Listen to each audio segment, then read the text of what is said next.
اگر نامہ کی انٹرویوز کی یہ سیریز میں ظفر اقبال صاحب اور مجید قیصر صاحب کا انٹرویو لیا جا چکا ہے، اس میں ہم اب جناب عباس تابش کا انٹرویو لینے جا رہے ہیں، اور یہ اس کے لیے ان سے وقت کی درخواست کی گئی ہے جو انہوں نے بہت نوازش سے قبول کی۔ اس میں ہم یہ چاہیں گے کہ تابش صاحب سے ان کے ادبی خدمات اور ان کے حوالے سے، اور ان خاص طور پہ ان ژانرے کے ان چیزوں کے حوالے سے جو انہوں نے لکھی ہیں، ان کے ادب کے حوالے سے کچھ گفتگو کریں، اور اس سے قارئین اور سامعین جو ہیں ادب نامہ کے، ہمیں امید ہے کہ یہ گفتگو معلومات افزا ثابت ہوگی۔ اس کی طرح ایک تو خود روایتی غزل ہے، کلاسیکی، پھر نو کلاسیکی اور جدید اور مابعد جدید، تو یہ آپ ایک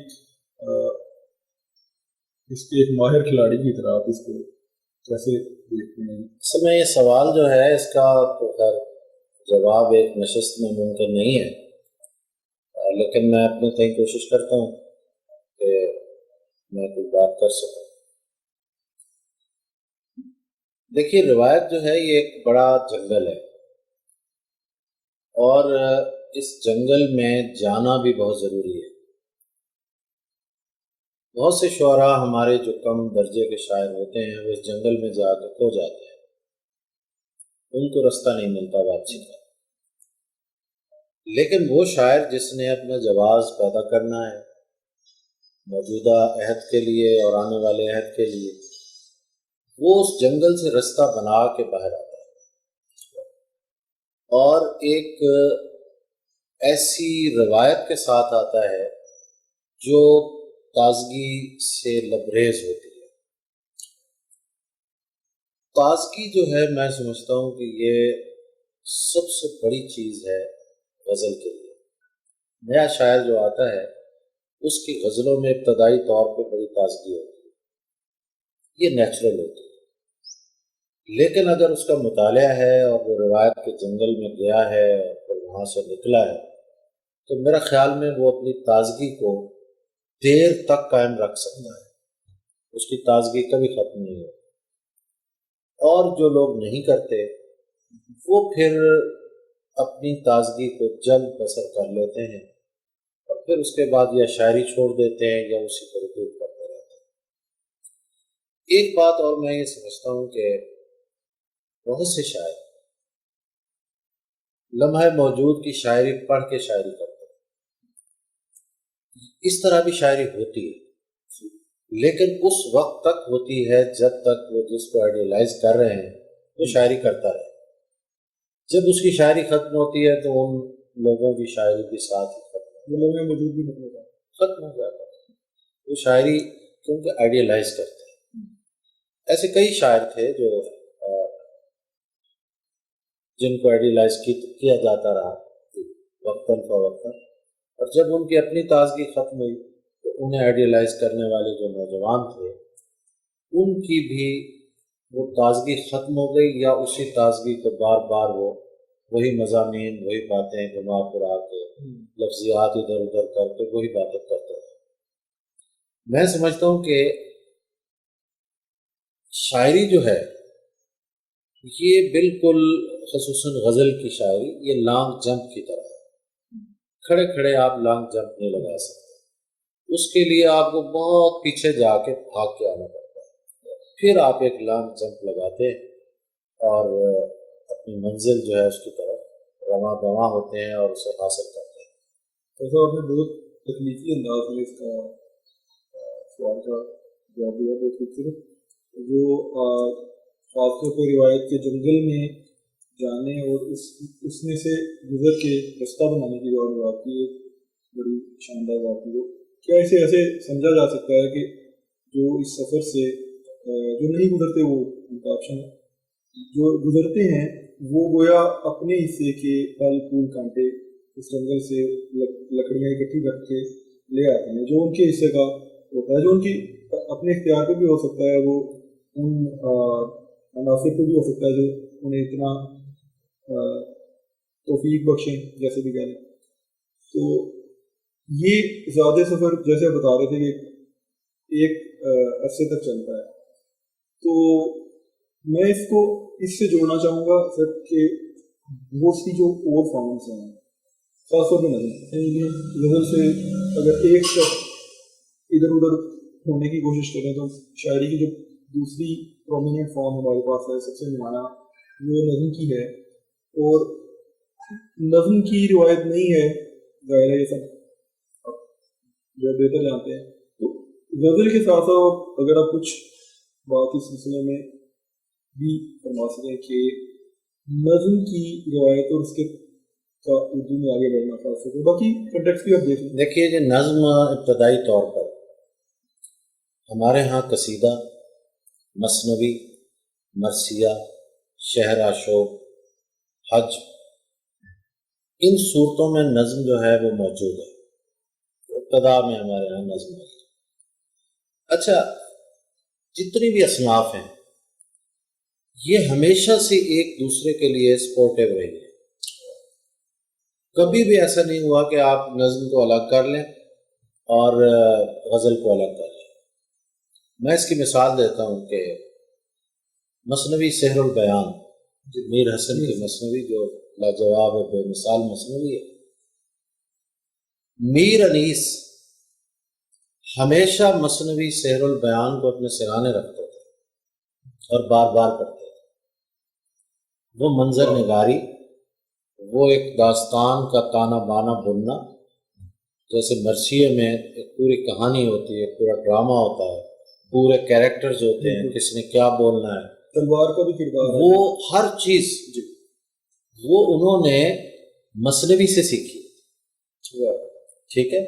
اچھا، اس کے بعد آپ آگے چلیے. مرثیہ جو ہے اس نے ہماری غزل کو بہت سپورٹ کیا، خصوصاً قیام پاکستان کے بعد.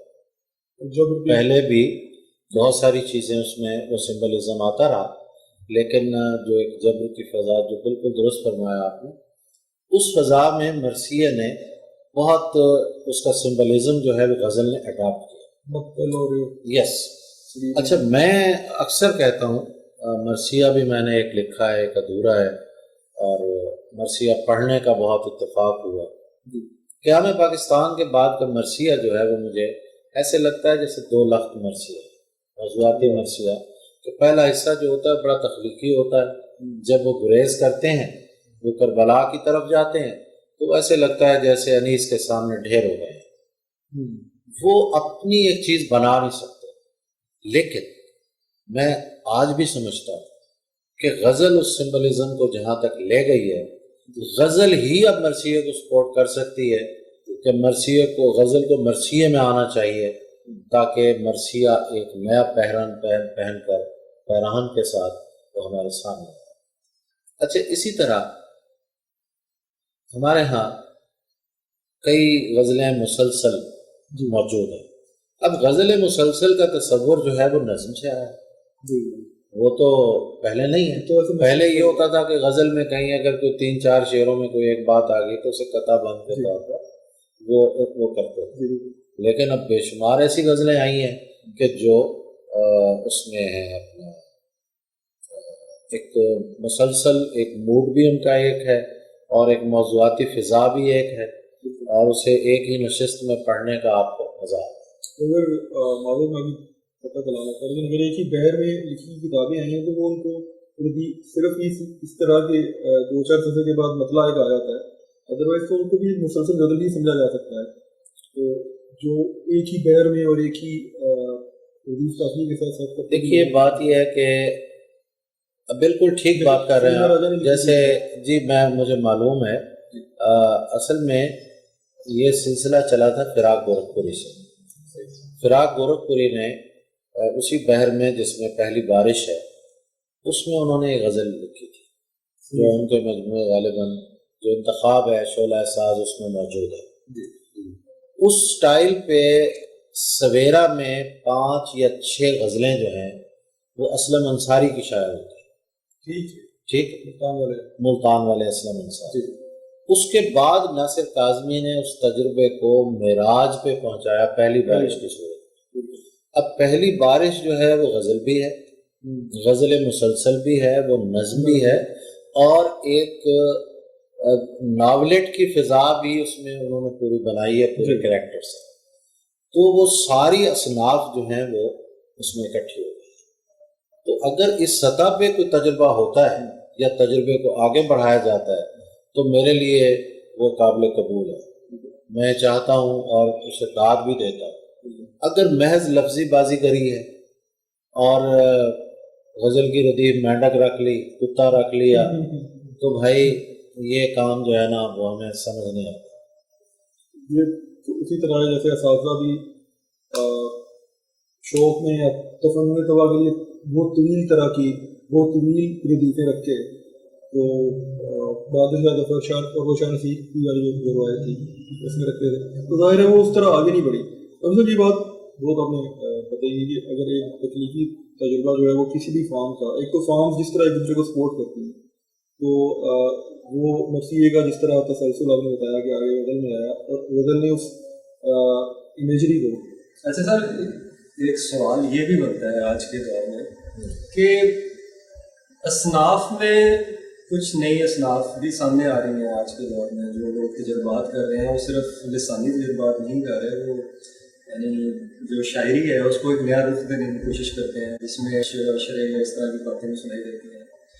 کیا یہ تجربات روایت کے ساتھ قابل قبول ہیں یا یہ اپنی ایک علیحدہ ہی پہچان رکھیں گے اور پہچان نہیں بن پائے گی، یا یہ کامیاب رہیں گے یا نہیں رہیں گے؟ اس بارے میں آپ کا کیا دیکھیے، میں پہلے عرض کر چکا ہوں کہ تجربہ جو ہوتا ہے وہ دوسری تیسری سٹیج پہ جا کے اس کے ثمرات سامنے آتے ہیں.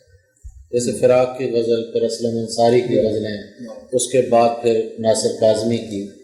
اب ناصر کاظمی کی جو پہلی بارش ہے اس کے بعد میں سمجھتا ہوں کہ اس تجربے کی ایک تکمیل ہو گئی. وہ تجربہ ہماری روایت کا حصہ بھی بن گیا، تاریخ ادب اردو کا حصہ بھی بن گیا. ہم اس تجربے کو آج بھی انجوائے کرتے ہیں. ٹھیک ہے. اچھا، تجربہ یہ کامیاب کیوں ہوا کہ یہ تینوں لوگ جو تھے روایت سے وابستہ تھے. اگر روایت سے وابستہ نہ ہوتے تو تجربہ برائے تجربہ ہوتا. اچھا، اسی طرح حالی نے تجربات کیے.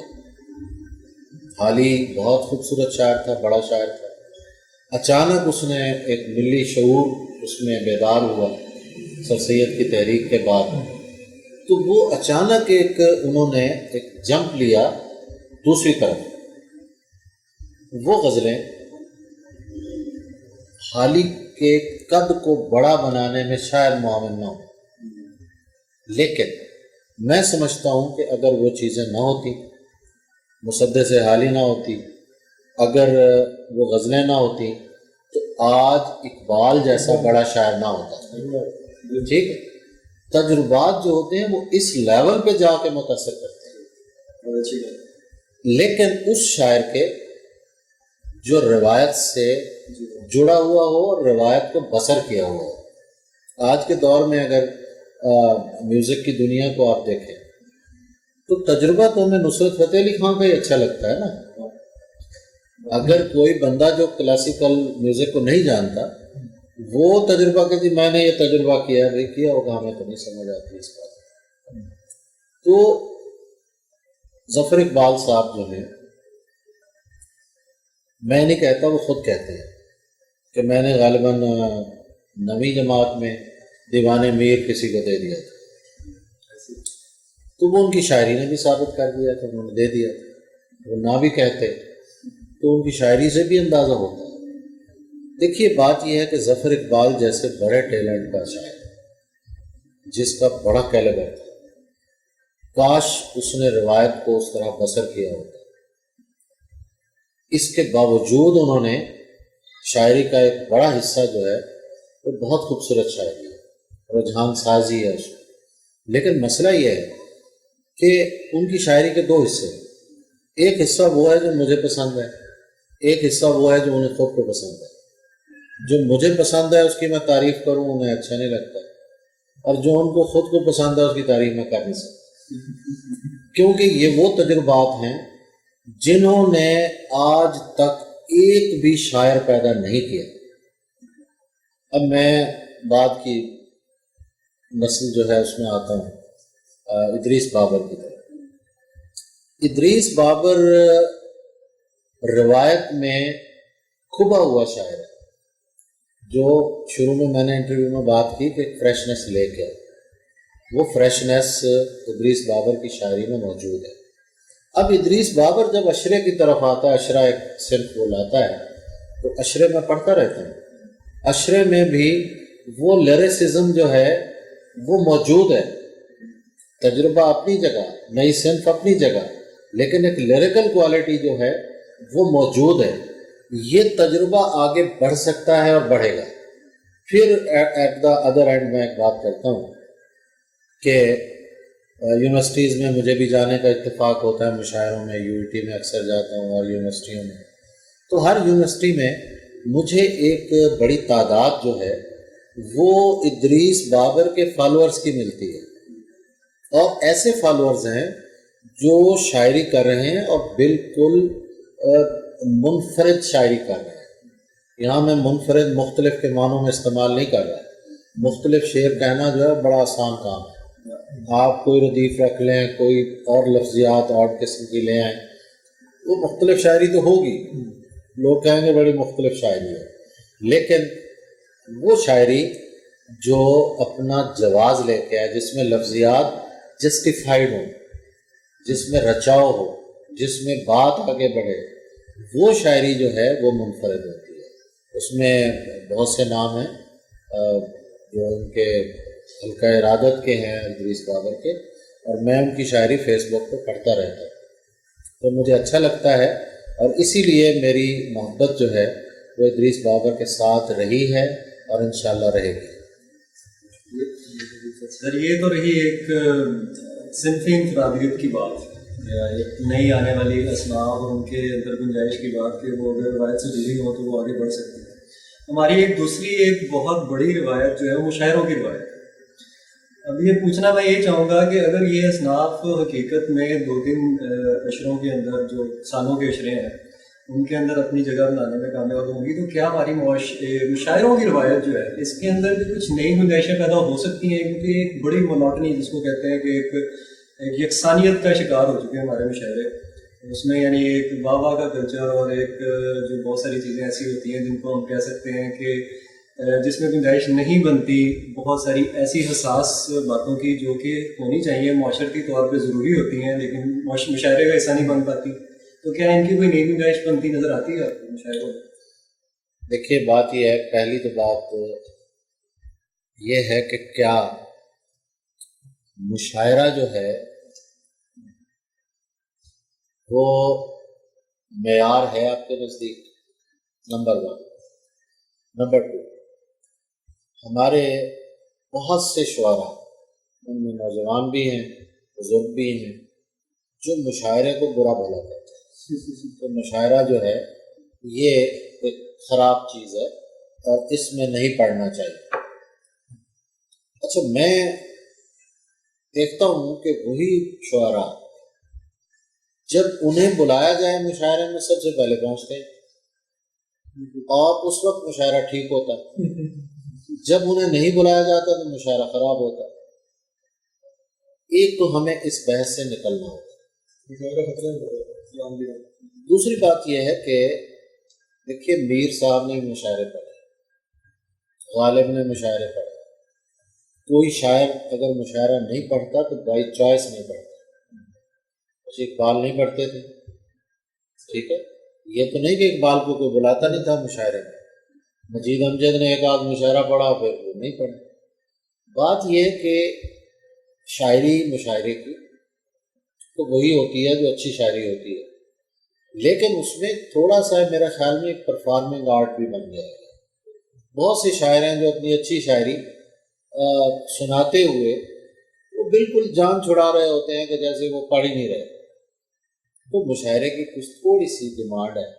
کئی شاعر ہیں ہمارے اچھے، میں انہیں کہتا ہوں کہ یار بعض ہیں بڑے لاؤڈ پڑھتے ہیں، میں انہیں کہتا ہوں یار تھوڑا سا ٹون ڈاؤن ہو کے سنا دو، ٹھیک ہے۔ بعض ہیں وہ بالکل ایسا پڑھتے ہیں جیسے قریب بیٹھا ہوا بھی نہیں سمجھ سکتا۔ تو مشاعرے کی اپنی ضرورت ہے۔ اب اگلی بات یہ ہے کہ میرا یہ شروع سے نظریہ رہا ہے کہ جہاں آپ کو بلایا جا رہا ہے آپ ضرور جائیں. آپ نہیں جائیں گے آپ کی کرسی پہ کوئی اور بیٹھ جائے گا. آپ کو جانا چاہیے. اگر آپ کہیں گے جی میں آتا بھی نہیں اور میری کرسی بھی خالی ہونی چاہیے, تو ایسا نہیں ہوتا کبھی بھی. کوئی اور آ کے بیٹھ جائے گا. ریپلیسمنٹ بہت ہے اس معاشرے میں, ہر شعبے میں ریپلیسمنٹ ہے. ٹھیک ہے. اگلی بات یہ ہے کہ مشاعرہ جو ہے, اردو زبان جو ہے ہندوستان میں, پوری دنیا میں, وہ مشاعرے کی وجہ سے بچی ہوئی ہے. پہلے فلم بالی ووڈ کی, اس کے بعد مشاعرہ. کتاب جو ہے وہ آپ کو کہیں نظر نہیں آتی. اب اس کی پذیرائی کتاب کی اتنی نہیں رہی. ہم جیسے لوگ ہیں جو کتاب ڈھونڈتے ہیں کہ ہمیں کتاب کا بھی ایک لمس محسوس ہوتا ہے کہ یار کتاب کھول دیں. لیکن زمانہ بہت بدل گیا. میں آج سوچتا ہوں کہ جیسی فیس بک اور یوٹیوب جیسی یہ نعمتیں ہیں ہمارے لیے, اگر یہ نعمتیں میر اور غالب کے زمانے میں ہوتی تو آج ہم کتنے خوش ہوتے دیکھ کے کہ یار یہ میر صاحب پڑھ رہے ہیں اور ہم سن رہے ہیں, یہ غالب پڑھ رہا ہے اور ہم سن رہے ہیں. میں جب یہ سوچتا ہوں تو ہم تو بہت خوش نصیب لوگ ہیں کہ کہیں نہ کہیں ہم اس میں یوٹیوب پہ تو رہیں گے نا. شاعری رہے نہ رہے لیکن ہماری آواز تو رہے گی نا. تو آنے والے لوگ کہیں گے یار ایک بندہ تھا, یہ اس نے مشاعرے پڑھے تھے, یار یہ مشاعرے سنتے ہیں.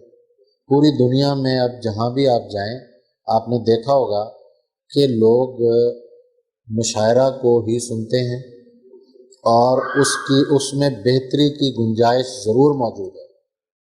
آہستہ آہستہ نوجوان جو ہیں وہ اس کی طرف بڑھیں, مشاعرے کے کلچر کو سپورٹ کریں.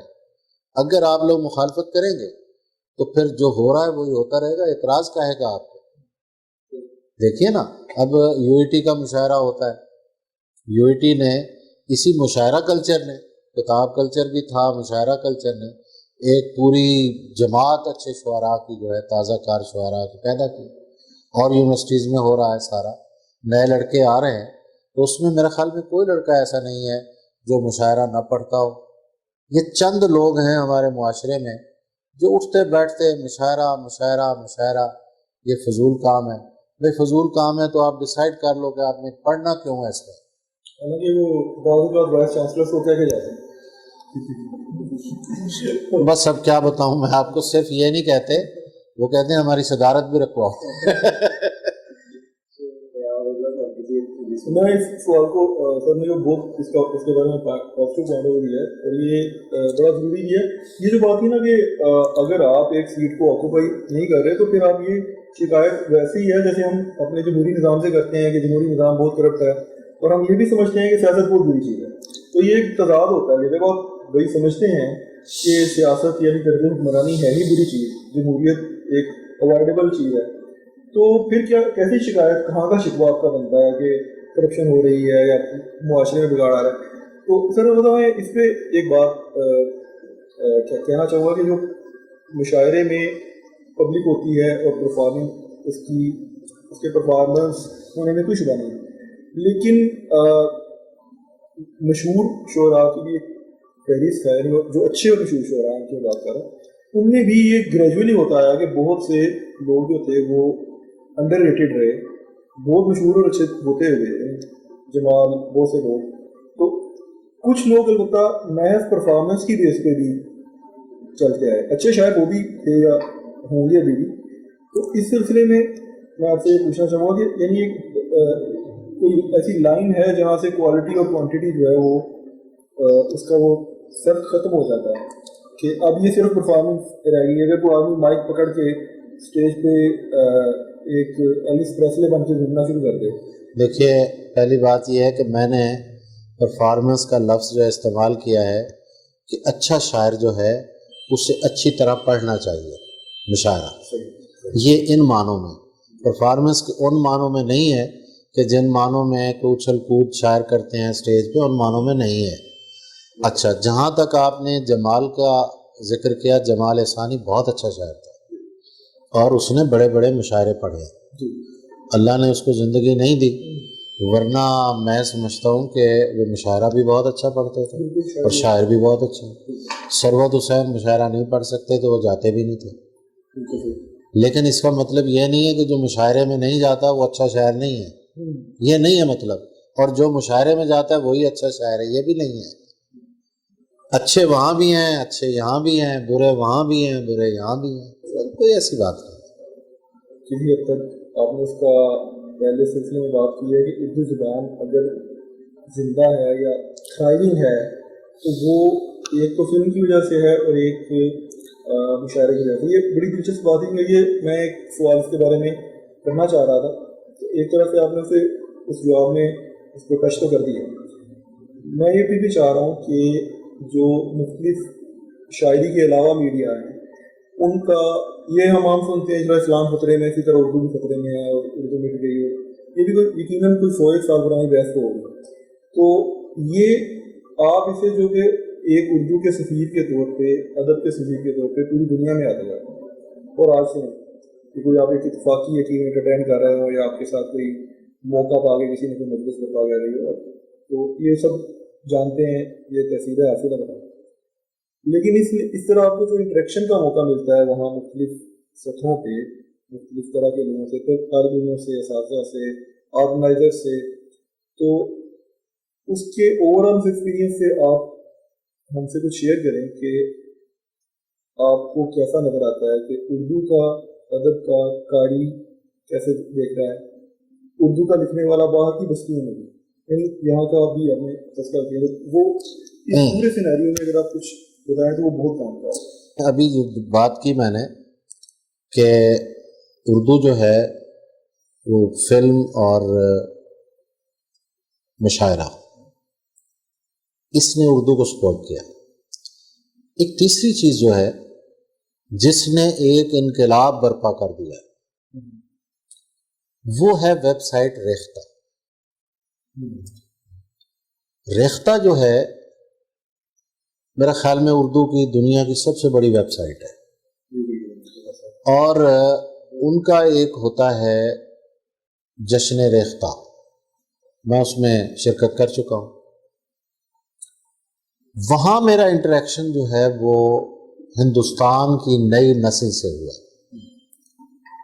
اس مشاعرے میں پڑھے لکھے لوگ آتے ہیں اور زیادہ تر ینگ جنریشن. وہاں میں 3 دن جاتا رہا تو آپ یقین کیجئے کہ ان 3 دنوں میں مجھے کم از کم 150 کے قریب لڑکے لڑکیاں ملے جن میں 90% ہندو تھے. یعنی یہ مت نہیں رہتی کہ یہ مسلمانوں میں نہیں ایسی کوئی بات نہیں ہے. دیکھیے ریختہ کا جو جس نے یہ سارا کام کیا وہ ہندو ہے، سنجیو سراف. اسے بہت لوگوں نے کہا یہ کیا کر رہے ہو. ہم جو ہے نا ایک ہی زبان میں ایک بیک قلم بیک زبان کسی کو رد کر دینا، یہ ہندو ہے یہ مسلمان ہے. بھائی ہندوؤں نے بھی بڑے اچھے کام کیے ہیں اردو کے لیے. ہندوستان میں جتنے بڑے مشاعرے ہوتے ہیں اس کا اسپانسر ہندو ہوتا ہے، مسلمان نہیں ہوتا. کہ باہر جتنے مشاعرے ہوتے ہیں زیادہ تر اسپانسرشپ ہندو کرتے ہیں، پھر اس کے بعد مسلمان جو باہر ہیں وہ کرتے ہیں. تو زبان سے محبت کرنے والے جو ہیں وہ ہر مذہب میں موجود ہیں. دیکھیے فراق گورکھپوری کو تھوڑی گالیاں پڑی، کتنا برا بھلا کہا گیا اس کو، لیکن اس نے کہا نہیں اردو ہے اور آگے بڑھایا. اور آج میں ابھی پچھلے دنوں ایک ہمارے دوست ہیں پروین شرما، اندور میں ہیں، ایک بڑے اخبار کے ایڈیٹر ہیں، انہوں نے ایک وائس میسج بھیجا کہ فراق اردو کے لیے لڑتا رہا، اردو والوں نے فراموش کر دیا. ناقدین کی حد تک یہ بات درست ہے کہ ان کے شاگرد ہی ایک ایسے بڑے نقاد ہوئے ہیں جنہوں نے ہر جگہ انہیں انڈر ایسٹیمیٹ کیا. نہیں، فاروقی صاحب، عسکری صاحب جو ہیں وہ تو بہت ان کے شاگرد تھے، محبت والے. شمیم حنفی صاحب جو ہیں وہ فراق صاحب کا بڑا ذکر کرتے ہیں، بہت محبت سے ان کا ذکر کرتے ہیں. وہ صرف اس لیے نہیں، فراق بڑا شاعر ہے. فراق کو ایسے اٹھا کے پھینک دینا کہ جناب وہ بہت لکھا ہے، اس نے کچھ نہیں لکھا ہے، غلط بات ہے. تو میں نے انہیں کہا، میں نے کہا جی میں ہندوستان 7-8 بار آیا ہوں، اور میں نے ہر جگہ کوشش کی ہے کہ فراق کی کوئی بیاض، کوئی ان کا کلام، کوئی کتاب کہیں سے مل جائے۔ آپ یقین کیجئے کہ 90% لوگوں نے مجھے بڑی عجیب نظروں سے دیکھا، یہ کون سا کام کر رہا ہے؟ کیونکہ فراق صاحب بد دماغ آدمی تھے، وہ کسی کو خاطر میں نہیں لاتے تھے، بھائی وہ اس کا پرسنل کردار ہے، خاطر میں نہ لانا کسی کو۔ تو آپ اگر اس حوالے سے دیکھیں اور کہیں کہ یہ شاعر نہیں ہے تو یہ تو غلط بات ہے۔ میں نے پھر انہیں میسج کیا پروین شرما کو، میں نے کہا بھائی جان جتنا کلام ان کا اویلیبل تھا میں نے اکٹھا کر کے الحمد پبلیکیشن سے کلیات فراق چھپائی اس فقیر نے، ٹھیک ہے؟ میں محقق نہیں ہوں، کچھ نہیں ہوں، لیکن میں سمجھتا ہوں کہ فراق جو ہے وہ بڑا شاعر ہے، اس کے ساتھ حق تلفی کی گئی ہے، وہ نہیں ہونی چاہیے، کم از کم اس کا کلام تو لوگوں تک پہنچے نا۔ کسی حد تک یہ فراق والی بات بڑی ہی ریلیونٹ تھی مجھے، سے ایک پہلے بھی یاد آیا تھا مرثیہ کے سلسلے میں جب آپ پاکستانی مرثیے کا تذکرہ کر رہے تھے خاص طور پر، تو اگرچہ ان کی تربیت بھی سالڈ لکھنؤ اور ادھر کی تھی، جوش صاحب مجھے یاد آیا کہ ان کو بھی بڑا نظم کے میدان میں ایک تو یہ کہ وہ اقبال کے حریف کے طور پہ دیکھے گئے، شاید بہت انڈر اسٹیمیٹ کیا گیا اور بہت دیکھیے اقبال کے حریف کے طور پر تو انڈر اسٹیمیٹ ہونا ہی تھا انہوں نے، اگر وہ اپنے آپ کو حریف نہ سمجھتے اور ان کے محبان جو ہے وہ نہ سمجھتے تو میں سمجھتا ہوں فراق بڑا شاعر، جوش بڑا شاعر ہے، اس کی ایک اپنی ڈومین ہے جی، اس ڈومین میں رکھ کے دیکھنا چاہیے۔ جب اسے کھڑا کریں گے ایک ایسے شاعر جو صدیوں پر محیط ہے تو وہاں تو بھائی بات نہیں بنے گی نا۔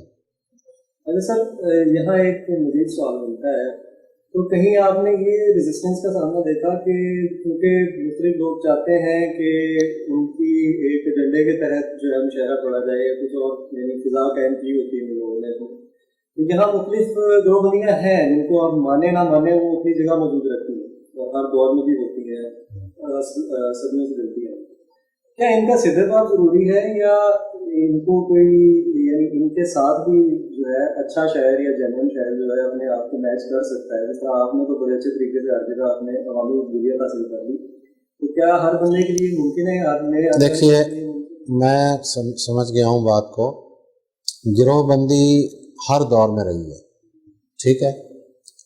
گروہ بندی جو ہے اس نے صلاحیتوں کو کم کیا ہے، مثلا مصحفی اور انشاء کی جو ایک مخالفت ہے، مصحفی تو خیر بہت بڑا شاعر ہے، میں سمجھتا ہوں کہ جمالیات کے حوالے سے شاید سب سے بڑا شاعر ہے، میری رائے ہے۔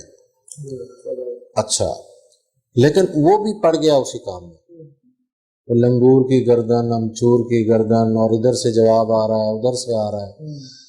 اچھا، یہ چیزیں جو ہوتی ہیں یہ خراب کرتی ہیں، مثلا آب حیات میں یہ واقعات لکھے ہوئے ہم پڑھتے ہیں مزے لے کے، ٹھیک ہے؟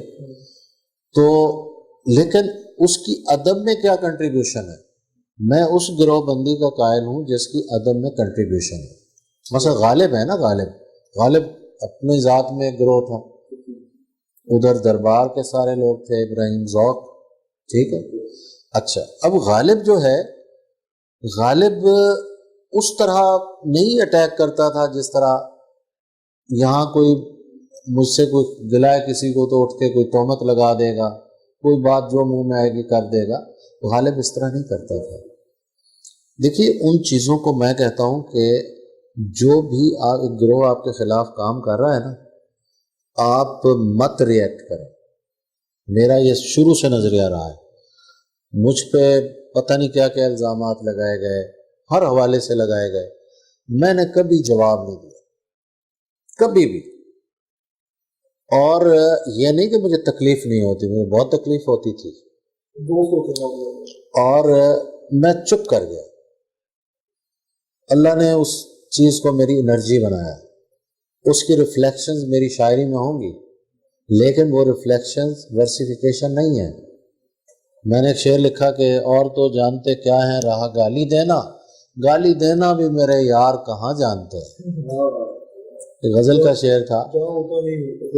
ہاں، جہاں ہوتا نہیں بتاتے ہیں مجھے میرے بہی خواہ، جہاں ہوتا نہیں ہوتا بہت ہے۔ یا ایک شعر تھا کہ لوٹ آیا ہوں میں تہمت کی وصولی کے لیے، کچھ نکلتا تھا میرا خلق خدا کی جانب، لوٹ آیا ہوں میں تہمت کی وصولی کے لیے، یا اتنا آسان نہیں مسند پہ بٹھایا گیا میں، شہر تہمت تیری گلیوں میں پھرایا گیا میں صرف اس لیے کہہ رہا ہوں تاکہ ینگس جو ہیں وہ جب سنیں گے، تو میں ہمیشہ ہر ایک کو کہتا ہوں چپ کر جاؤ۔ خاموشی بہت بڑی پاور جنریٹنگ چیز ہے۔ چپ جتنا آپ کریں گے نا، آپ کے اندر انرجی کا لیول اتنا زیادہ بڑھے گا اور آپ کے اندر پازیٹیوٹی پیدا ہوگی، آپ شعر کہیں گے اور ڈٹ کے شعر کہیں گے۔ باقی گروہ بندی ذاتی حوالے سے مجھے پوچھیں، میرا احمد ندیم قاسمی صاحب سے تعلق رہا ہے، میں بیٹھتا رہا ہوں۔ خالد احمد میرے پیر و مرشد، میرے استاد، قاسمی صاحب نے کوئی گروہ نہیں بنایا، ایون وزیر آغا نے کوئی گروہ نہیں بنایا۔ مسئلہ یہ ہے دونوں بڑے لوگ ہیں، آس پاس کے لوگ ہوتے ہیں جو ایک بڑے آدمی کے پاس جاتے ہیں، اب ان کے پاس کرنے کے لیے بات کوئی نہیں ہوتی، وہ کہتے ہیں سر وہ فلاں آپ کے خلاف یہ بات کر رہا تھا، بڑے لوگ بھی سن لیتے ہیں۔ اسی طرح کے لوگ ہوتے ہیں جو اپنا ایک سیلف اپوائنٹڈ، ان کے ایک وہ بن جاتے ہیں، ڈنڈا بردار فورس بن جاتا ہے۔ خاص طور پر وہ میڈیا میں ہوں یا کسی بھی حوالے سے فورس جو ہوتی ہے وہ لڑ رہے ہوتے ہیں آپس میں، وہ بڑے آدمی کو سپورٹ نہیں کر رہے ہوتے، وہ اپنا جواز پیدا کر رہے ہوتے ہیں کہ گالیاں دے کے گروہ کو گالیاں دو، دوسرے دن وہ فون کر لیں گے یار کیا مسئلہ ہے، ادھر آؤ ہمارے ساتھ۔ دیکھیے ان گروہوں سے کبھی کچھ نہیں ہوتا۔ میں نے کوئی گروہ نہیں جوائن کیا، اور مشاعرے کے حوالے سے بھی اللہ کا فضل ہے کہ اللہ نے خود میرے لیے ایک جگہ بنائی ہے۔ کوئی یہ نہیں کہہ سکتا کہ جناب اس کے ہم نے ادھر بھجوایا اور یہ کیا۔ کبھی مجھے پوچھا جاتا ہے کہ جی فلاں فلاں شاعر کو بلایا جائے، تو میں نے کہتا بھائی آپ کا مشاعرہ آپ ضرور بلائیں۔ اب ایک شاعر جو شاعر کے طور پر، اب مجھ سے آنیسٹ رائے دینی ہے نا میں نے، تو میں نے کہا بھائی میری شاعر وہ بہت اچھا ہے، باقی آپ سن لیجئے یوٹیوب پہ، تو آپ کو اگر وہ کوالیفائی کرتا ہے تو آپ ضرور بلائیں اس کو۔ تو یہ بات ہوتی ہے۔ تو گروہ جو ہے یہ بس صرف اس حوالے سے ایکسیپٹیبل ہیں کہ وہ آپ کو ذرا بیدار رکھتے ہیں، زندہ رکھتے ہیں۔ دیکھیے یار یہ تھوڑی بات ہے، آپ اپنے آپ کو اتنا وقت نہیں دے سکتے جتنے مخالفین آپ کو وقت دیتے ہیں۔ یہ ایک پازیٹیو بات ہے یار، میں تو بہت اپریشیٹ کرتا ہوں۔ میں جب بھی آتے ہیں وہ کہتے ہیں جی فلاں یہ لکھ رہا ہے، میں زندہ باد لکھیں بھائی۔ سر نے جو خاموشی کی طاقت پہ اس نے زور دیا ہے، جس پہ ایک شعر یاد آ رہا تھا جو نسبتاً کم ایک معروف شاعر کر گیا، خاموش ہوں تو مجھے اتنا کم جواز نہ جان اور بے جواز نہ جان، میرے بیان سے باہر بھی ہیں سبب میرے۔ بالکل صحیح۔ مجھے شاعر کا نام سے یاد نہیں آیا، بہت نہیں سر، یہ سرکے اور توارت سے بھی گروہ بندی کا تعلق ہوتا ہے یا یہ کوئی زیادہ چیز ہے، یا یہ ویسے ہی ہو جاتا ہے لوگوں کا، اچھا خیر بھی کر سکتا ہے؟ جیسے عجیب ہوتی ہے نا سوشل میڈیا پہ جو شاعری ہو رہی ہے، ایک شاعر کو دیکھ کے، دو شاعروں کو دیکھ کے، 10 کو دیکھ کے، اس میں کلاسکس بھی آ سکتے ہیں، ماڈرن شاعر بھی آ سکتے ہیں۔ تو اس میں یہ دیکھنے میں ایک ریسنٹ فنامنا آ رہا ہے کہ لوگ 19-20 کے فرق سے وہی شعر جو ہے وہ کہنے کی ایک اجتماعی کوشش کرتے ہیں۔ اچھا وہ جب کرتے ہیں تو وہ زیادہ شاعری ہو۔ دوسرے میں نے اس کے سوال کو ایکسپلین کیا کہ سوال میں میں نے جو پوچھا تھا تو یہ اس لیے ذرا عجیب لگتا ہے کہ اس کے بعد وہ سمجھتے ہیں کہ بغیر وہ اس جنگل میں جائے ہوئے جس کا جو شروع میں بنیاد ہے اس تہذیبی شہروں کی اور تمدن کی، کہ بھئی یہ چونکہ لفظ ہے تو آپ نے استعمال کیا، گھڑی کا لفظ ہے بھی استعمال کر دیا، کون سا گھڑی آپ نے خود ایجاد کی ہے، کون سا پہیا آپ نے خود ایجاد کیا ہے یا فیس بک بنائی ہے۔ تو یہ ریسنٹ جو سوشل میڈیا پہ ٹرینڈ ہے یہ بہت ایکسیڈنگ ہے، فار ایکسیڈنگ، اور لوگ اس میں ایسے بھی انوالو ہیں، یہ اطلاعات موصول ہوتی ہیں کہ جو کسی کا بھی آپ ہیں فیضان ہے، کوئی دوست ہے نا سینئر جونیئر، اس کا شعر اٹھایا وہ اور وہ بہت ہی بے ڈھنگے انداز میں چلا دیا. تو اس سے یہ ہوتا ہے کہ نئی جو جنریشن ہے جس کے لیے شاید سوشل میڈیا پہلے اور دیوان غالب اور کلیات نیٹ ذرا فاصلے میں پڑی ہوئی ہیں ابھی, اور وہ ان کے لیے ایک مس لیڈنگ اور مس گائڈنگ کی صورت ہے. اس حوالے سے دیکھیے بات یہ ہے, ایک چیز ہوتی ہے سرکہ, ایک چیز ہوتی ہے توارد. جی توارد یہ ہوتا ہے کہ میں غزل لکھ رہا ہوں, اس میں کوئی مصرع من و عن آ گیا. پہلی بات تو یہ ہے, میں اپنے تئیں بھی یہ سوچتا ہوں اور جتنے بھی اچھے شعراء ہیں ان کے حوالے سے بھی میں سوچتا ہوں کہ جو خود مصرع کہہ سکتا ہے اسے کسی کا مصرع اپنی غزل میں رکھنے کی ضرورت کیا ہے؟ ٹھیک ہے. اچھا, اس کا پرابلم یہ ہے وہ کیوں مصرع آ جاتا ہے. وہ اس طرح آ جاتا ہے کہ اس نے کلاسکس کو بسر کیا ہوتا ہے, کرافٹ اس کے لاشعور میں بیٹھا ہوتا ہے. اب مثلا میں 3 مصرے سناتا ہوں آپ کو, صرف کرافٹ سے آپ کو اندازہ ہو جائے گا کہ کوئی مصرع ایسا جی خوش ہوا ہے, یہاں سے شروع ہو, وہ دیکھ کر پہ ختم ہوگا. منیر نیازی کا میں آپ کو مصرع سناتا ہوں, جی خوش ہوا ہے گرتے مکانوں کو دیکھ کر, یہ شہر خوف خود سے جگر چاک تو ہوا, جی خوش ہوا ہے مسجد ویراں کو دیکھ کر. ٹھیک ہے. اور غالب کیا کہتا ہے, جی خوش ہوا ہے راہ کو پرخار دیکھ کر. یہ کرافٹ کا معاملہ ہوتا ہے جس میں کرافٹ آپ کو ادھر گائیڈ کر رہا ہوتا ہے, اور بعض اوقات ایسا بھی ہو جاتا ہے, لیکن ہوتا یہ ہے کہ دوستوں کو سنانے کا مقصد یہی ہوتا ہے کہ دوستوں کو جب سنایا جائے تو وہ بتا دیتے ہیں کہ یار یہ مصرع تو پہلے سے موجود ہے, اگر آپ نے اچھی گرہ لگائی ہے تو انورٹڈ کاماز لگا لیں, نہیں لگائی تو اس کو چھوڑ دیں. تو یہ چیز ہے. دوسری بات یہ ہے کہ سرکہ جو ہوتا ہے نا وہ یہ ہوتا ہے کہ ایک اچھے شعر کا بھونڈے انداز میں شعر بنایا جائے, یہ ایک بری چیز ہے. ایک اور چیز اس میں جانتے بوجھتے بھی آپ کہہ سکتے ہیں, کیونکہ جب سب پڑھ رہے ہیں نا ایک دوسرے کو تو سینسیبلٹی بھی شیئر کر رہے ہوتے ہیں. اب ضروری نہیں ہے کہ سینسیبلٹی جو ہے جو اچھا شعر کہہ رہا ہے اس جتنا کرافٹ بھی ہو اس کے پاس. وہ تو ظاہر ہے شعر کہے گا تو آپ کو لگے گا کہ آپ کا شعر توڑ بوڑ کے اس نے بیان کیا ہے. تو ایک عہد میں رہنے والے لوگ جو ہیں وہ سینسیبلٹی کو شیئر کرتے ہیں. پھر غزل جو ہے بطور خاص میں سمجھتا ہوں کہ یہ سوشل ایکٹیویٹی ہے. غزل یہ آپ ایک شعر کہہ رہے ہیں, کچھ دنوں بعد اس شعر کا اینٹی تھیسس ایک بڑے شعر کی صورت میں سامنے آ جاتا ہے, تو شیئر کرتے ہیں آپ ایک دوسرے سے. میں اگر شعر سنانا شروع کروں لوگوں کے تو لمبا کام ہو جائے گا, میں صرف مختصراً بیان کرتا ہوں کہ یہ چیز ہوتی ہے. پھر ایک اور بات میں جو سمجھتا ہوں, جو روایت کے حوالے سے میں نے بیان کیا, ہر بڑے شعر کا ایک شجرہ ہوتا ہے. کوئی شعر ایسا نہیں ہے, ٹی ایس ایلیٹ کہتا ہے نا کہ کوئی چیز پڑھ کے کسی کی فوراً خیال نہ آئے کسی دوسرے شاعر کا. میں سمجھتا ہوں جو فوراً خیال آئے تو سمجھ لیں کہ سرکہ ہے, اگر خیال نہ آئے تو اس شجرے کا ایک مضبوط اور توانا شعر ہے. یگانہ کو میں پڑھ رہا تھا, یگانہ نے غالب کے خلاف بہت باتیں کی لیکن میر کا بڑا ذکر کرتا ہے. میں نے سوچا یار یہ میر کو اگر آئیڈیلائز کرتا ہے تو میر تو ایسا جن ہے, وہ جن جفا ڈال لیتا ہے, اس سے تو بچنا مشکل کام ہے.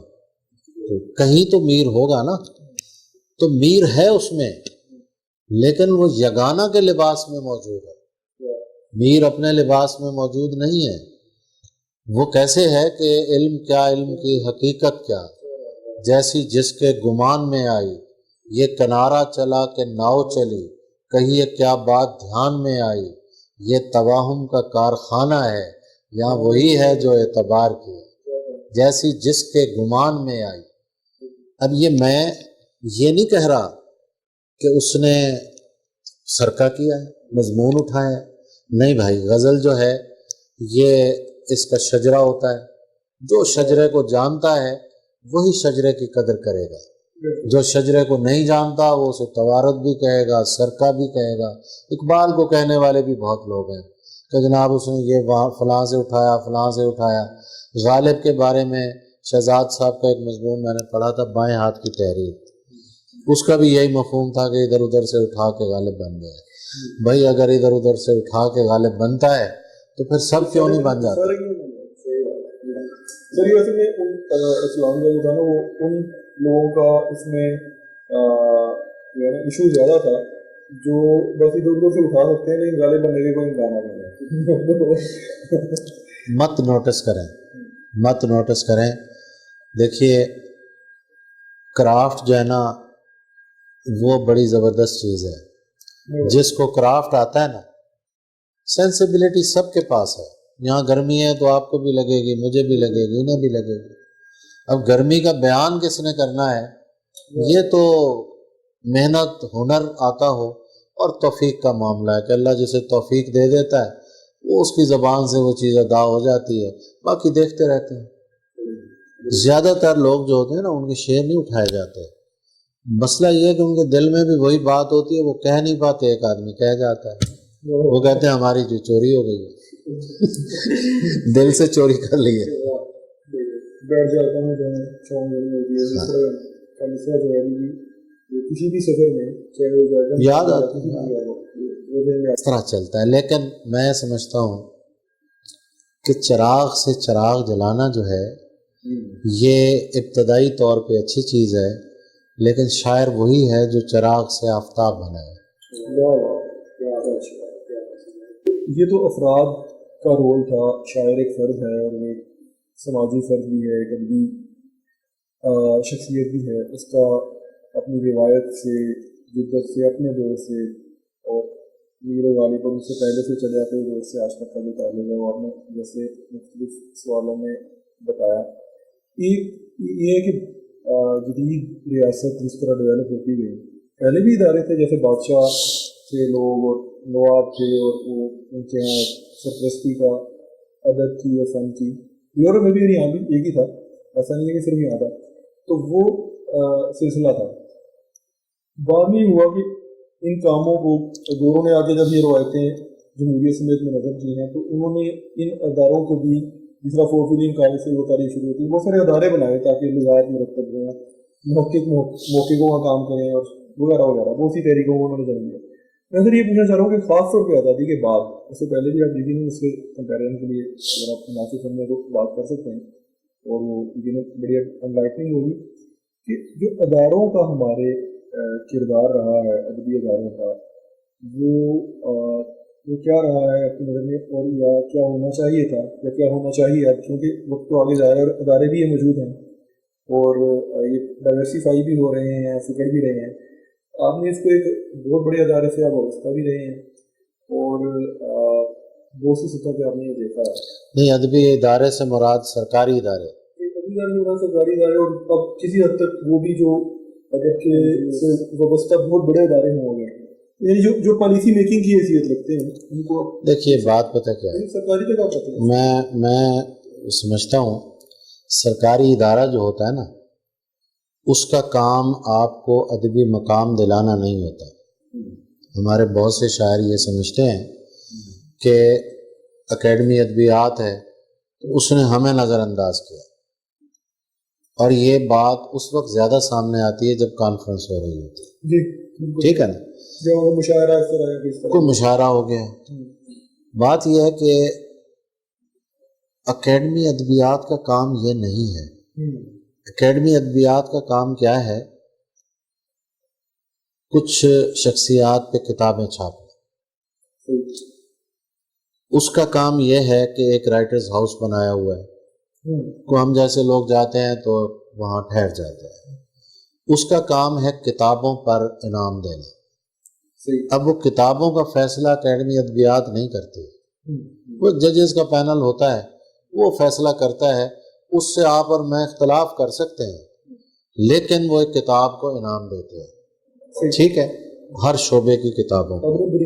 اور سب سے بڑا کام جو ان کا ہے وہ یہ ہے کہ وہ بیواؤں، یتیموں اور غریب ادیب و شاعروں کے وظائف ہوتے ہیں، جو پہلے کوئی 5,000 ہوتے تھے، اب 13,000 روپے مہینہ۔ وہ ہمارے پہلے 2,000 وظائف تھے، پچھلی حکومت نے غالباً وہ 5,000 کر دیے، مجھے ایگزیکٹ فگر یاد نہیں ہے، لیکن اس پہ بہت سے لوگوں کا وہ ایک نیٹ جو ہے بڑھا ہے اور وہ ایک مدد ہو رہی ہے۔ اچھا، اب اگلا سوال یہ ہے کہ بہت سے شاعر ایسے ہیں جو یہ سمجھتے ہیں، میں بھی شاید کسی زمانے میں سمجھتا ہوں گا، کہ بھئی یہ کانفرنس ہو رہی ہے، ہمیں نہیں بلایا گیا۔ ٹھیک ہے، ایک سمپل سا سوال ہے، کانفرنس میں جا کے کیا ہو جاتا ہے؟ قد بڑھ جاتا ہے یا کوئی شاعری بہتر ہو جاتی ہے؟ بھئی یہ تو ان لوگوں کا مسئلہ ہے جو بیچارے بتا سکیں گے یار ہمیں کانفرنس پہ بلایا گیا ہے۔ وہ جو اچھے شعر کہتا ہے اس کو تو ضرورت ہی نہیں ہے، وہ کیوں جائے گا بھائی؟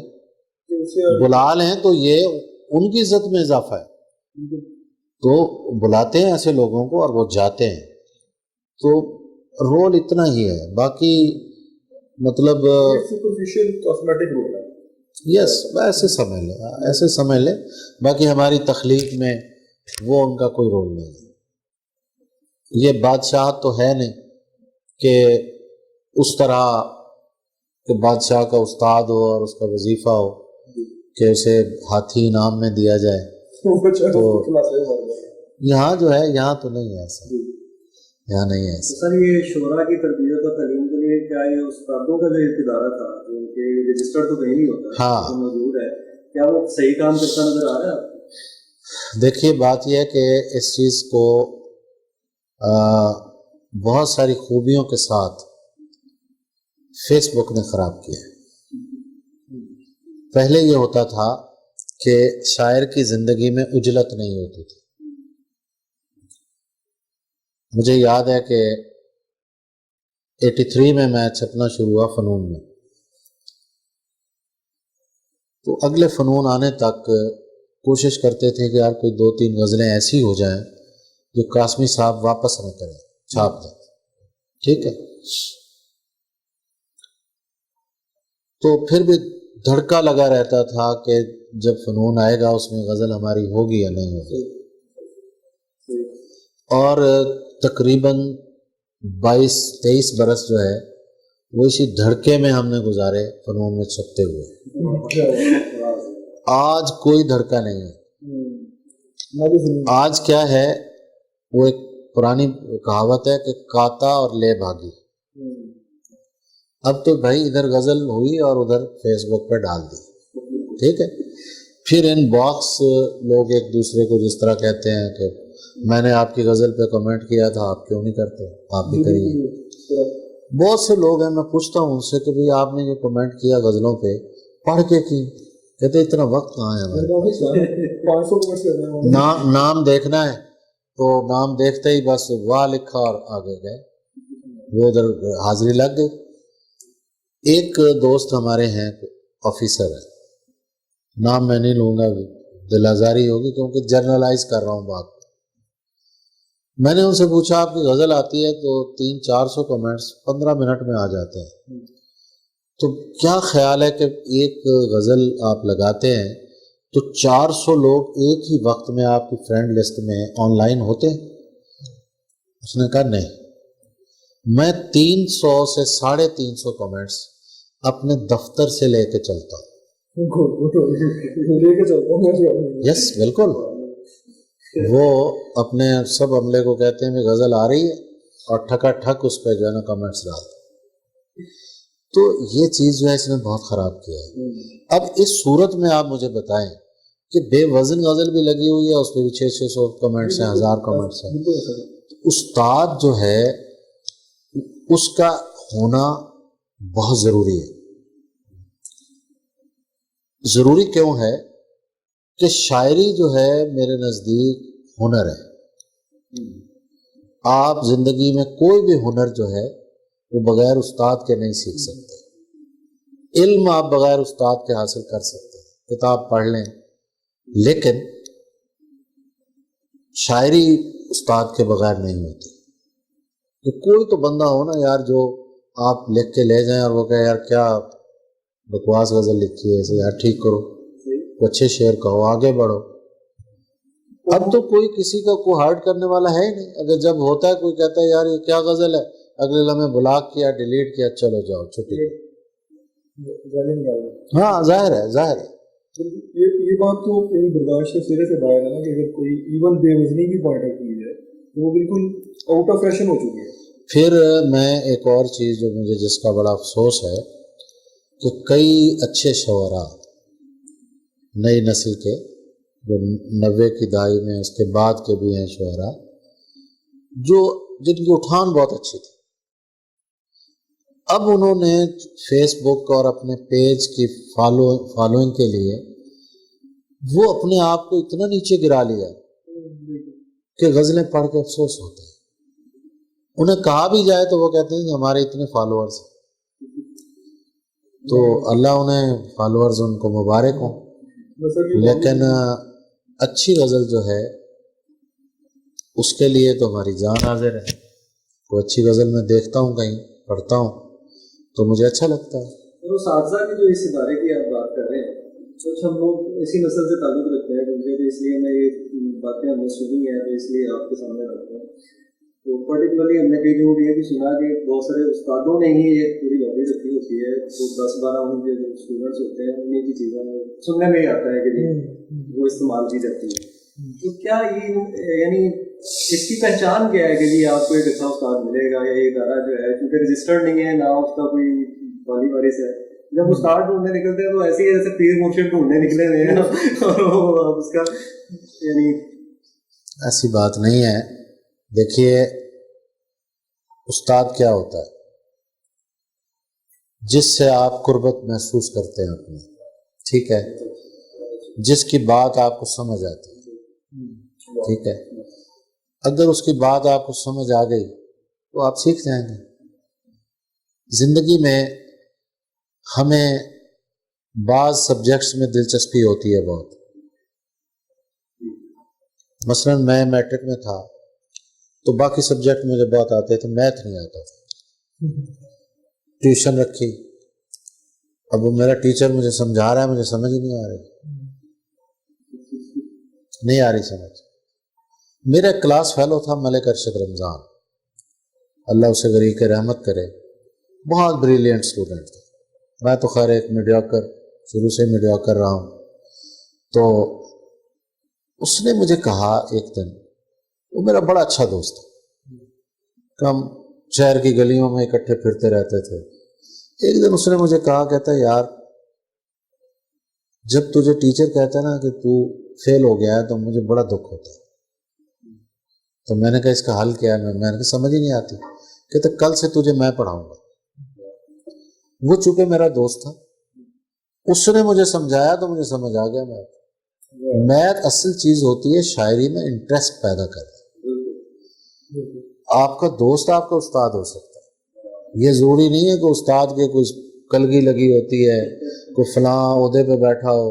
یہ پرانے زمانے والے استاد نہیں ہیں کہ سماب اکبر آبادی صاحب کے پاس جو بھی گزرا انہوں نے رجسٹر میں لکھ لیا کہ میرا شاگرد ہے. 2500 3000، یا بیدل حیدری صاحب بھی یہی کام کرتے تھے، شاگردوں کی ایک لسٹ، تو ملنے بھی آ گیا تو اس کا نام لکھ دیا انہوں نے شاگردوں میں. تو وہ زمانہ نہیں ہے. زمانہ یہ ہے کہ آپ اپنے آس پاس ایسے لوگ جنہیں آپ سمجھتے ہوں کہ یار یہ اچھا لکھ رہے ہیں تو آپ ان سے گائیڈنس لیے، وہی استاد ہیں. شاعری کے ٹرانسلیٹیبل ہونے، قابل ترجمہ ہونے کے بارے میں یہ ہوگا کہ مغربی جو شاعری ہے اور یہاں کی بھی نظم کی شاعری بہت زیادہ ترجمہ ہوئی ہے. ادھر کی خاص طور پہ مغربی زبانوں کی شاعری جب 36 میں اور سے پہلے اور بعد میں آئی تو اس سے ایک انقلاب برپا ہوا ہے، بہت ساری تبدیلیاں ہیں جنہوں نے غزل کو بھی انفارم کیا. تو اب اس کے برعکس آپ اس کو کیسے دیکھتے ہیں کہ غزل کی جو بے حد کمال کی بھی شاعری ہے، جو بلکہ جتنی کمال کی شاعری ہے زیادہ سے زیادہ اتنی ہی وہ مشکل ہوتی جاتی ہے کسی مغربی زبان میں ڈھالنے میں، اور بلکہ کسی بھی برصغیر کے ایک مخصوص کنٹیکٹ سے ہٹ کے ایران آپ لگا لیں وہ بھی اسی میں آ جاتا ہے.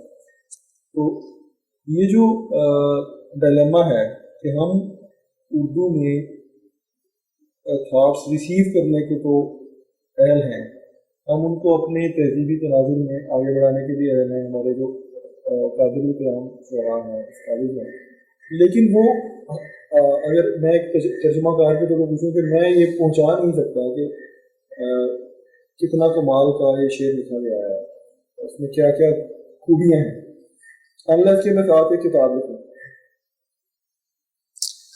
اصل میں یہ بحث جو ہے یہ غزل کو رد کرنے کے لیے یہ بحث کی جاتی ہے کہ یہ آفاقی صنف نہیں ہے، کہ انٹرنیشنلی اس کا کوئی جواز نہیں ہے۔ اچھا، اب بات یہ ہے کہ انٹرنیشنلی شاعری کی کتنی ضرورت ہے؟ ترقی یافتہ معاشرے میں جتنے بھی ہیں اس میں کتنے لوگ ہیں جو شاعری پڑھتے ہیں؟ مثلا امریکہ میں فکشن بہت زیادہ ہے، شاعری جو ہے وہ اس سطح پہ نہیں ہے۔ دوسری بات یہ ہے کہ غزل جو ہے اس کے شعر کی ڈائمینشنز ہوتی ہیں، ساری ڈائمینشنز کو ٹرانسلیٹ کرنا بڑا مشکل ہے، ٹھیک ہے، لیکن غزل کے سرمایے میں ایسی غزلیں موجود ہیں جو غزل مسلسل کی صورت میں ہے، یا شکیب جلالی کی جو امیجری ہے، میں سمجھتا ہوں کہ امیجری کو ٹرانسلیٹ آسانی سے کیا جا سکتا ہے۔ اگر ٹرانسلیٹ امیجری ہو جائے تو بات بھی پہنچ جاتی ہے اور چیزیں بھی سمجھ آنا شروع ہو جاتی ہیں۔ باقی بات یہ ہے کہ ہم عالمی سطح پہ پہنچانے کی فکر میں تو ہیں، وہ جتنا اردو کا دائرہ ہے وہاں تک تو پہنچ جائیں پہلے، ٹھیک ہے نا۔ اس میں بڑا کامیاب تجربہ جو ہے فی رابط کا ہے کہ دیوان غالب جیسی، دیکھیے وہ بات جو ہے نا، ترجمہ جو ہے بیسیکلی ریکریشن ہے، جی ٹھیک ہے نا۔ اب ریکریشن کی سطح پہ اگر ہو تو وہ ترجمہ ایکسیپٹیبل بھی ہوتا ہے، جی، اور اگر اسے سیدھا سیدھا ترجمہ کر دیا جائے تو اس کا کوئی فائدہ نہیں۔ گوگل بھی کر سکتے، تو اکثر لوگوں نے کیا نا، جی اکثر لوگوں نے، مثلا ایک سرائکی کے شاعر تھے، انہوں نے غالب کا ترجمہ کیا کہ دل ناداں تجھے ہوا کیا ہے، آخر اس درد کی دوا کیا ہے، دل ناداں تے کوئی تھیا کیا ہے، آخر یہ درد دی دوا کیا ہے۔ کیا ہوا بھائی اس میں ہے کو ہے بنا کے تو یہ تو ترجمہ نہیں ہے نا، ہے تو اسیر عابد تو خیر ایک ایکسیپشنل چیز ہے نا۔ وہ بڑا اچھا ایک جملہ تھا احمد ندیم قاسمی صاحب کا، ان کے جو ترجمہ شدہ دیوان کی تقریب تھی، اس میں انہوں نے کہا کہ اگر آج غالب ہوتا اور پنجابی شاعری کرتا تو یہی زبان استعمال کرتا، تو وہ تو خیر ایک اور چیز ہے۔ باقی ترجمے کے میں بہت حق میں ہوں، ترجمہ جو ہے وہ ہونا چاہیے، اور مثلا میں اکثر تراجم پڑھتا ہوں، اور پڑھتا ہوں فکشن کے، انگریزی میں پڑھ لیتا ہوں، لیکن مجھے ایک رواں ترجمہ مثلا محمد سلیم الرحمان کے ہیں، عمر میمن کے ہیں، اجمل کمال کے ہیں، افضال احمد سید کے تراجم ہیں، تو یہ چیزیں جو ہے نا یہ میں پڑھتا رہتا ہوں، وہ ایک چیز ہم تک پہنچتی ہے اور پڑھنا۔ دیکھیے بات یہ ہے کہ بڑا آدمی جو ہوتا ہے نا، یہ جملہ میرا ضرور یاد رکھیے گا، اگر زمانہ سمجھتا ہے کہ اس کی پذیرائی نہیں ہو رہی، اور اگر وہ خود بھی سمجھتے ہیں کہ ان کی پذیرائی نہیں ہو رہی، تو پذیرائی کے رستے کی رکاوٹ ان کی ذات ہوتی ہے، ان کا کام نہیں ہوتا۔ مجید امجد کا انتقال ہوا تو اگلے دن مجید امجد بڑا شاعر تھا، ٹھیک ہے نا، وجہ کیا ہے کہ انہوں نے موڈ ہے کہ کوئی ملنے آیا ہے تو دل کیا تو بات کر لی، نہیں کی۔ تو یہ چیزیں جو ہوتی ہیں نا، یہ چیزیں بڑے لوگ، ان کا ملنے ملانے والوں کا حلقہ وسیع نہیں ہوتا، نہ یہ وسیع رکھنا چاہتے ہیں، یہ اسی ایک دائرے میں رہتے ہیں۔ کوئی باہر سے آئے تو ایک ایلین کے طور پہ وہ آتا ہے اور ایلین کے طور پہ چلا جاتا ہے، تو یہ چیزیں ہوتی ہیں۔ لیکن جو صاحب نظر لوگ ہوتے ہیں انہیں پتہ ہوتا ہے یہ بڑا آدمی ہے، لیکن اس بڑے آدمی کو پورے معاشرے تک کیسے ثابت کیا جائے جب تک کہ وہ بڑا آدمی خود تعاون نہ کرے۔